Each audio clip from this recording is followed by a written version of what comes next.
Hello everyone. I hope that you are doing well. This is me Sayyid Shujatullah. Welcome to Iqra IAS Current Affairs channel. Channel को subscribe करिए और hit the bell icon so that जब भी मैं video upload करूंगा आपको notification मिल जाएगा। आज के लेक्चर में हमारे पास दो इंपॉर्टेंट टॉपिक है। एक तो सेल्स रिलेटेड एडिटोरियल में आया है, this I have taken from financial times में से लिया हूं मैं ये। और दूसरा हमारे पास टॉपिक है आज का हिंदू एडिटोरियल का, ये टॉपिक है सेकंड कॉलम में आया है, that is ground water crisis in India. इसका इंपॉर्टेंस जनरल एसए में भी है। इस तरीके से बोल सकते हैं कि interstate water disputes in water scarcity has become one of the important what issue in the near future. So like that एक स्टेटमेंट आ सकता है, water crisis is going to be the next world war. अगर इस तरीके से एक statement बनता है जनरल एसए में, तो आपको ये पर्टिकुलर लेक्चर में से कोट करने के लिए बहुत सारा डेटा मिल जाएगा। So it will make your general essay little bit fine. ठीक है। और एक बात हमेशा याद रखिए, कभी भी हम डिस्कस करते हैं क्वेश्चन, ओके, अगर आंसर हम लिखते हैं मेंस एग्जामिनेशन में, अगर वो आंसर का रिलेटेड कॉन्टेम्प्ररी कुछ चल रहा है, कुछ करंट अफेयर चल रहा है, so it is a important duty of an aspirant की उनके आंसर में वो इंटीग्रेट डेफिनेटली करें अपने वो कमेटी के रिपोर्ट्स रहो या रिकमेंडेशंस रहो। It is very important, we are expecting that आप इस तरीके से लिखें। तो जैसा यूपीएससी एक्सपेक्ट करती है, अगर बेटर है आप उस तरीके से प्रेजेंट करेंगे तो आपको मार्क्स भी ज्यादा आएंगे। सो मेक श्योर दैट ये थोड़े थोड़े चीजें जब भी मैं लेक्चर शुरू होता है तो मैं आपको दो तीन टिप्स देते रहता हूँ। मेक श्योर दैट आप ये टिप्स अपनी बुक में आप कहीं पे लिख लीजिए और उस हिसाब से आपका मेंस आंसर राइटिंग का आप प्रैक्टिस करना शुरू कर दीजिए। ठीक है। और आज हम पढ़ने वाले हैं सेस के बारे में। एज यू ऑल नोट, आप सबको पता ही है, सेस एक ऐसी चीज है, ओके, बेसिकली सेस एक डेडिकेटेड एरिया होता है। What is it? SEZ is a dedicated area. अगर ये आपका स्टेट होता है, स्टेट में वेरी वेरी इंपॉर्टेंट, ओके, जो अर्बन एरिया होता है, अर्बन एरिया के आसपास बेसिकली एक एरिया को डेडिकेट करते हैं एज ए सेस। सेस का मतलब है स्पेशल इकोनॉमिक जोन। तो आप समझिए यहाँ पे इकोनॉमी का प्रमोशन होता है, यहाँ पे बेसिकली प्रोडक्शन का इंपॉर्टेंस दिया गया है इन द सेस जोन्स। और when we talk about SEZ, basically it is related to what? Service sector oriented companies यहाँ पे होते हैं। सर्विस सेक्टर कंपनीज यहाँ पे होते हैं। ये एरिया में सेस एक ऐसा एरिया होता है जहां पे गवर्नमेंट के रूल्स एंड रेगुलेशंस रहो या एक्ट के प्रोविजंस रहो, ये पूरे थोड़े बहुत ट्विक किए जाते हैं, बेसिकली रिलैक्स किए जाते हैं इन दिस एरिया। जो भी कंपनी यहाँ पे काम करती है उनको बहुत सारे बेनिफिट्स मिलते हैं when compare to companies which are not a part of this SEZ zone. ठीक है। तो बेसिकली सेस अगर आपको कभी भी एग्जाम में या कभी भी आपको दिखता है पढ़ने, जब आप पढ़ते हैं तब जब समझ जाना कि ये सेज एक IT related, information technology driven related एक एरिया है। यहाँ पे ओला का हेड ऑफिस हो सकता है, उबर का हेड ऑफिस हो सकता है, स्विगी का, ओके, कस्टमर केयर का ब्रांच हो सकता है, या बैंकिंग का कस्टमर केयर या उसका प्रोसेस हो सकता है। बेसिकली सर्विस सेक्टर ओरिएंटेड होता है सेज। इसका ही एक भाई है जिसका नाम है NIMS, national industrial manufacturing zone. ये बीजेपी गवर्नमेंट आने के बाद में this NIMS has been announced by the present NDA government. और ये हर कंट्री के हर स्टेट में एक एक एका दुक्का अनाउंस किया गया है। और यहाँ पे आप समझिए, ये बेसिकली ये रहेगा मैन्युफैक्चरिंग हब। ओके, जैसा सेज सर्विस हब है, निम्स रहेगा manufacturing hub, right? So little bit of knowledge I have given to you. SEZ को गवर्न करने के लिए सेस एक्ट बनाया गया है 2005 में। निम्स के लिए एक सेपरेट एक्ट अभी नहीं आया है। Okay, these are the basic important things to understand the editorial, मैं आपको बता चुका हूं। ठीक है। अभी हुआ क्या, गवर्नमेंट ने recently special economic zone SEZ की पॉलिसी को रिवाइज किया है। ओके, गवर्नमेंट फॉर्मुलेटेड एक्चुअली, जब ये पॉलिसी पहली बार कब बनी थी? 2000 में बनी थी। यही पॉलिसी को लीगल इफेक्ट दिया गया है in the year 2005। And basically says में ज्यादातर कंपनीज, फॉरेन कंपनीज को अलाउ किया जाता है। डोमेस्टिक कंपनीज बहुत कम होते हैं, विप्रो, टीसीएस, इस तरीके के कंपनीज भी होते हैं आईटी के। बट बेसिकली ये सेस क्रिएट किया गया है कि फॉरेन कंपनीज यहाँ पे आए और यहाँ पे उनका सर्विस करें। The main objective of any SEZ across the world और country. It is to attract foreign direct investment. FDI ज्यादा से ज्यादा आना चाहिए वो जोन्स में, और वो जोन्स को अच्छे से डेवलप करना है, वहां पे रोड्स बनाना है, ओके, वहां पे इलेक्ट्रिसिटी 24/7 देना है, वहां पे पेवमेंट्स एंड फुटपाथ बनाना है, वहां पे साइकिलिंग वेज बनाना है, वहां पे ट्रांसपोर्टेशन सिस्टम मल्टी मॉडल करना है। बेसिकली बहुत बेहतरीन इंफ्रास्ट्रक्चर दिया जाता है सेस जोन्स में, और इनके रूल्स भी इतने रिलैक्स होते हैं कि वो रात में भी काम कर सकते हैं, रात में वो पूरे खुले रह सकते हैं। मगर ये हर कंपनी को नहीं मिलेगा, ओके, एक रेस्टोरेंट को नहीं देंगे परमिशन, ओके, कि रात में भी आप चलाओ। सेज में जो कंपनीज होते हैं बेसिकली वो रात में भी काम कर सकते हैं, ओके। सो बेसिकली यहाँ पे सेज में SEZ facilitate access to global markets for domestic companies, okay. यहाँ के विप्रो की जो कंपनी है यूके की कंपनी को सर्विस देगी, हमारी जो टीसीएस है वो ऑस्ट्रेलिया की कंपनी को सर्विस देगी। So nothing but global market, हम हमारा जो सर्विस है ग्लोबल में बेच रहे हैं, वो लोग हमसे पूछ भी रहे हैं हर, और उनको बेच भी रहे हैं।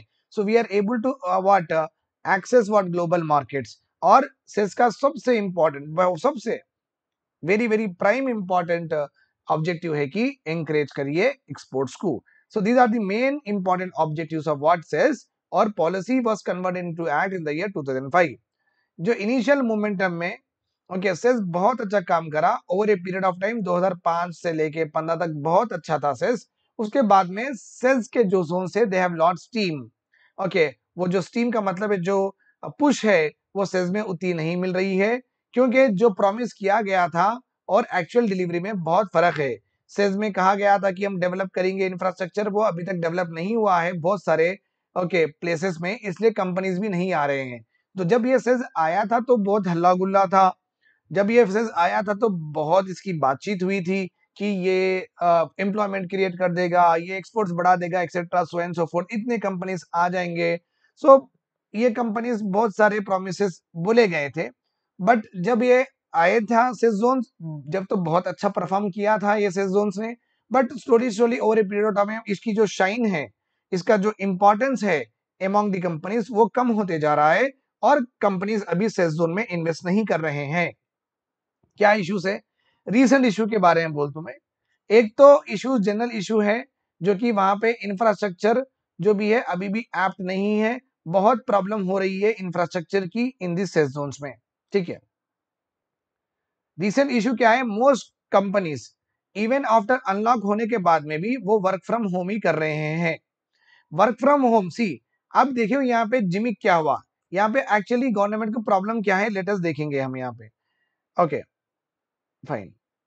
देखिए ये एक सेज जोन बनाया गया है, हमारे हैदराबाद में है, एक हाईटेक सिटी बोल के है, यहाँ पे एक सेज जोन बनाया गया है, ठीक है। यहाँ पे जब बड़े बड़े बिल्डिंग्स रहेंगे, ये बड़े बड़े बिल्डिंग्स में आईटी सेक्टर वाले काम करेंगे, इंजीनियर्स काम करेंगे, चार्टर्ड अकाउंटेंट्स काम करेंगे, बहुत सारे लोग काम करेंगे जी। लोग एम्प्लॉयज वहां पे जाएंगे, घर से पिकअप एंड ड्रॉप फैसिलिटी होती है, तो ट्रांसपोर्टेशन वालों का यहाँ पे कमाई हो जाएगी।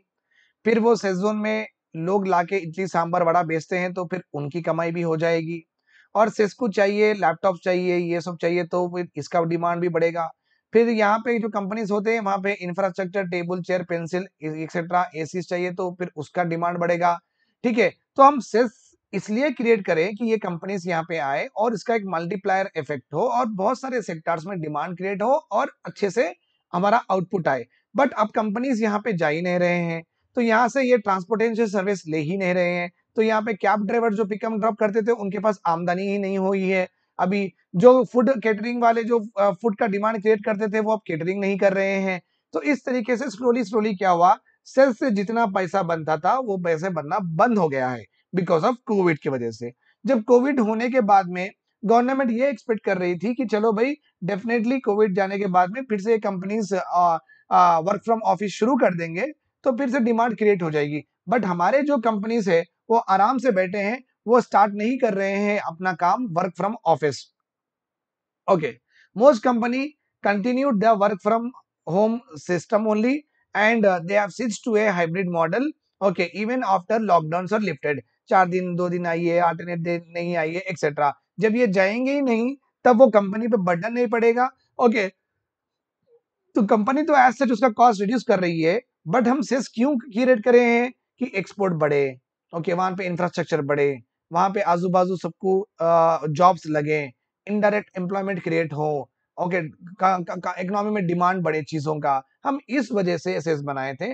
जब ये रह ही नहीं रहे हैं वहां पे, जब घर में बैठ के काम कर रहे हैं, तो ये मतलब ही क्या हो गया ये सेस का।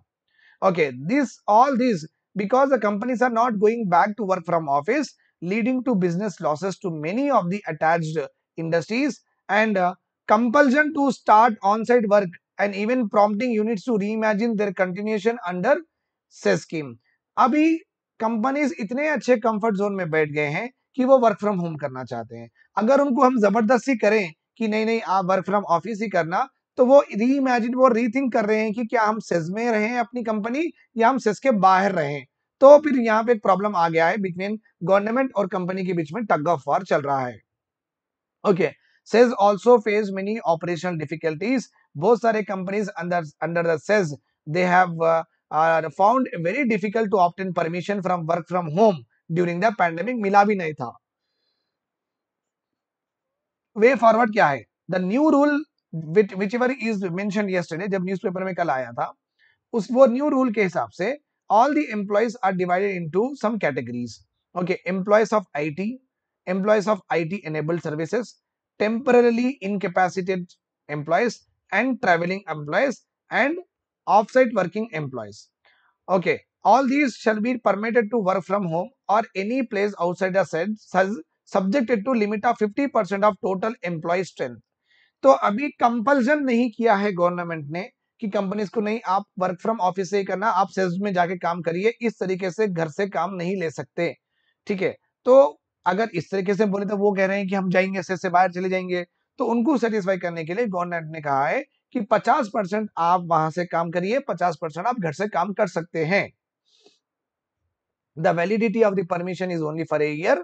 Okay, after that it will be revised on the consent of both the parties. Nothing but government और कंपनी अगर रिवाइज करना चाहते तो आगे बढ़ा सकते हैं, नहीं तो वो रद्द हो जाएगा। So this is what is all about SEZ. ठीक है, अभी हम पढ़ते हैं इंडिया की वाटर क्राइसिस। देखिए, United Nations water world water development road report के हिसाब से बहुत सारा पानी हम ओके विड्रॉ कर रहे हैं, हम खींच रहे हैं स्ट्रीम्स और लेक्स और एक्वीफर से, बहुत सारा पानी हम ले ले रहे हैं।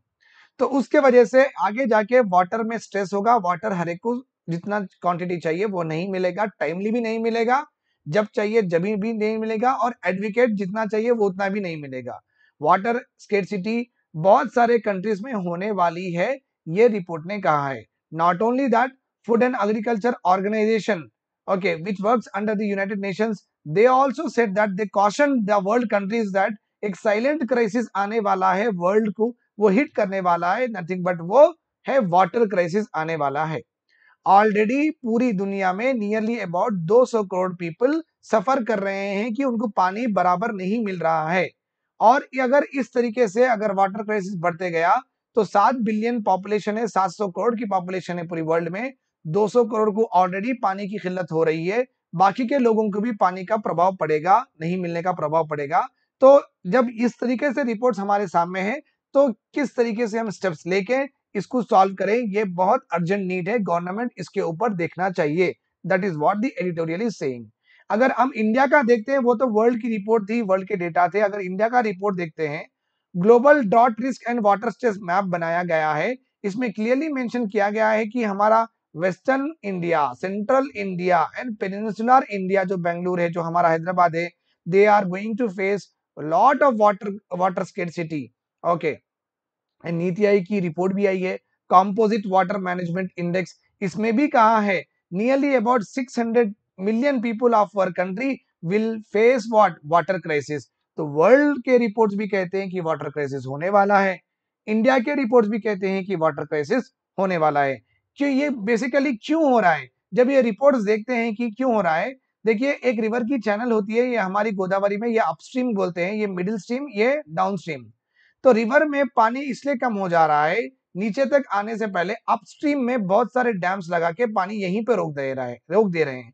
दैट्स वाई जो मिडिल स्ट्रीम और डाउन स्ट्रीम के जो भी यहाँ पे एरिया से ये जमीन का पानी ज्यादा यूज कर रहे हैं, क्योंकि यहाँ पे बहुत ज्यादा पानी वहां पे ठहरा कर दिया गया है by constructing what dams. This is a major problem that we are having. Remember this point. Okay. Urban का जो water infrastructure imports, okay, urban areas generally, remember this point, rural area में जितना भी पानी रहता ना, वो पानी को लिफ्ट करके अर्बन एरिया को दे रहे हैं, in the sense that Hyderabad और सिकंदराबाद में भी पानी का जो भी रिसोर्सेस मिल रहा है हम लोगों को, ये पूरा पानी का रिसोर्स हमारे पास नहीं है। बाजू आजू हैदराबाद के आजू बाजू से जो भी कैनाल्स है वो पूरा इकट्ठा करके पानी हमें दिया जा रहा है हमारे पास, यही आजकल का फैक्ट है। तो अर्बन का जो वाटर इंफ्रास्ट्रक्चर है, it's importing a lot, okay, 500 billion litres water per day across A combined distance of what 27,000 kilometre. तो 27,000 किलोमीटर यहां से यहां तक देखते हैं, यहां से यहां तक देखते हैं, तो 500 billion litre water per day urban area are using. 12% of large cities are surviving completely. They are relying on what? Inter-basin transfer. Inter-basin means Krishna से गोदावरी से ले लो, कृष्णा का वाटर गोदावरी में डालो, गोदावरी का वाटर नर्मदा में डालो, नर्मदा से लेके ब्राह्मणी रिवर में डालो। तो एक बेसिन से दूसरे बेसिन को इस तरीके से ट्रांसफर करके हम जी रहे हैं। यूएन की ट्रांसबाउंड्री वाटर सिस्टम रिपोर्ट आई है, which is called as status and trend. According to this, water transfer इसलिए हो रहा है क्योंकि एसडीजी में कहा गया है कि everyone should get what? Water supply हर एक को मिलना चाहिए, टैप ड्रिंकिंग वाटर हर एक को मिलना चाहिए, इसलिए वाटर ट्रांसफर रूरल एरिया से अर्बन एरियाज में बहुत हो रहा है। अगर इस तरीके से रूरल एरिया का वाटर अर्बन एरिया में अगर ज्यादा हम ट्रांसफर करते हैं, तो we will face biophysical problems, socio economic problems and governance problem. South Asia including India falls in a category of what? High biophysical and highest socio economic risk. Means बहुत सारे लोगों के एग्रीकल्चर सिस्टम पे प्रभाव पड़ेगा, along with बहुत सारे लोग गरीब हो जाएंगे जो एग्रीकल्चर पे डिपेंडेंट है, अगर रूरल एरियाज में पानी नहीं रहा तो। कॉस्ट 3 क्या है? As I have told you that urban areas बहुत ज्यादा पानी यूज कर रहे हैं और वो रूरल एरिया से लेके यूज कर रहे हैं, तो अर्बन पॉपुलेशन तो वैसे भी बढ़ती जा रही है। अकॉर्डिंग टू सेंसस 2011 के हिसाब से हमारे इंडिया में अर्बन पॉपुलेशन है 34%। Okay, and this 34% is going to increase by 40% 2030, 50% by 2050। अगर इस तरीके से अर्बन पॉपुलेशन बढ़ते रहेगा तो और ज्यादा पानी हम रूरल एरिया से लेते रहेंगे, तो रूरल एरिया में फिर वो एग्रीकल्चर के कैसा करेंगे, तो हमारी फूड सिक्योरिटी भी कॉम्प्रोमाइज हो जाएगी। अर्बन एरिया से क्या होगा, जब एक रूरल एरिया से अर्बन एरिया में जो जब भी कोई ट्रांसफर होता है, लाइक लेट अस सपोज एक ड्राइवर है, अगर रूरल एरिया में एक ड्राइवर, कार ड्राइवर, अगर घर में हम कार ड्राइवर रख लेते हैं रूरल एरिया में, हम मैक्सिमम उसे किस्तें कितने देंगे? 8,000 या 10,000 देंगे। वही अर्बन एरिया में उसकी इनकम बढ़ जाती, हम मिनिमम 15,000 देंगे। तो अर्बन एरिया में माइग्रेशन इस वजह से होता है कि चलो भाई उनका इनकम बढ़ जाता है। जब उनका इनकम बढ़ता है तो वो पहले रह रहे थे फैन में, अभी रहेंगे वो कूलर में, तो उनका एनर्जी कंजम्पशन भी बढ़ेगा। ओके, कूलर में रहेंगे, कूलर में रहेंगे तो कूलर में पानी चाहिए, ठीक है, तो और पानी एक्सट्रैक्ट होगा। तो ऑलरेडी सिटीज में प्रॉब्लम हो रही है और ये सिटीज और अर्बनाइज हो जाएंगे और movement of people from rural area to urban area आ जाएगा। फिर ये जो नए जो माइग्रेंट्स है ये और वाटर यूज करेंगे, फिर और रूरल एरिया से पानी इनको देना पड़ेगा। तो then you can understand that one day will come कि रूरल एरिया में पानी ही नहीं रहेगा टू डू एग्रीकल्चर। फाइन, तो ये प्रॉब्लम, और सबसे एमिनेंट प्रॉब्लम क्या है, आगे जाके हम देखने वाले हैं इंटर रूरल अर्बन डिस्प्यूट भी शुरू हो जाएगा। निजामाबाद की म्युनिसिपैलिटी में, हमारा एक डिस्ट्रिक्ट है निजामाबाद की municipality will not give to Hyderabad. Hyderabad की म्युनिसिपैलिटी बोलेंगे ये हमारा रिवर है, और ये डिस्ट्रिक्ट वाले बोलेंगे ये हमारा रिवर है। इस तरीके से डिस्प्यूट स्टार्ट हो जाएंगे। अगर इस तरीके से रूरल एरिया का पानी अर्बन एरिया में जाते गया तो वहां पे फार्मर प्रोटेस्ट, एनजीओ प्रोटेस्ट, ये सब भी देखने आगे जाके मिलेगा अपने को। That is what the eminent problem, the real problem that we are going to face in future. इसलिए गवर्नमेंट की रिस्पॉन्सिबिलिटी है एक अच्छे से पर्सपेक्टिव रखें और कैचमेंट स्केल बेस्ड अप्रोच, कहां कहां पे पानी को कैच करना है वहां पे कैच करके वहीं पे दे दीजिए, ओके, एरिया में। So catchment based approach are necessary to link reallocation of water with wider discussions on development infrastructure investment fostering rural urban partnership also। हम 75th एनिवर्सरी ऑफ इंडिपेंडेंस बना चुके हैं। इट इज अ टाइम कि हम examine करें कि हमारा water resources कितना है और हम इंश्योर करें कि हमारे वाटर रिसोर्सेज से मैक्सिमम डेवलपमेंट हमारे कंट्री में हो और डेवलपमेंट कभी रुक ना जाए because of what water scarcity. तो rural urban areas administration should talk and should discuss किस तरीके से हम ये पूरे इंटर बेसिन ट्रांसफर को सस्टेनेबल बना सकते हैं। जब अगर ये पूरा डिस्कशन होगा, ना उनका प्रॉब्लम होगा एग्रीकल्चर में, ना अर्बन एरियाज को प्रॉब्लम होगा वाटर स्केर्सिटी में। This will be a win-win situation to both the parties, right? This is all about two important editorials. Okay, thanks a lot for watching to me. If you are having any doubts, comment section में लिखिए. Have a very, very, very good day and good night. I'll see you tomorrow in my next class with more awesome editorials. Have a good day.